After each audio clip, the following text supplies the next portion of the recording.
विश्वं दर्पणदृश्यमाननगरी तुल्यं निजान्तर्गतम् पश्यन्नात्मनि मायया बहिरिवोद्भूतं यथा निद्रया यः साक्षात् कुरुते प्रबोधसमये स्वात्मानमेवाद्वयम् तस्मै श्रीगुरुमूर्तये नमः इदं श्रीदक्षिणामूर्तये तस्मै श्रीगुरुमूर्तये नमः इदं श्रीदक्षिणामूर्तये बीजस्यान्तरिवाङ्कुरो जगदिदं प्राङ्निर्विकल्पं पुनः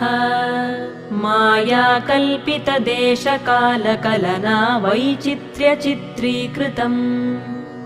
मायावीव विजृम्भयत्यपि महायोगी वयस्वेच्छया तस्मै श्री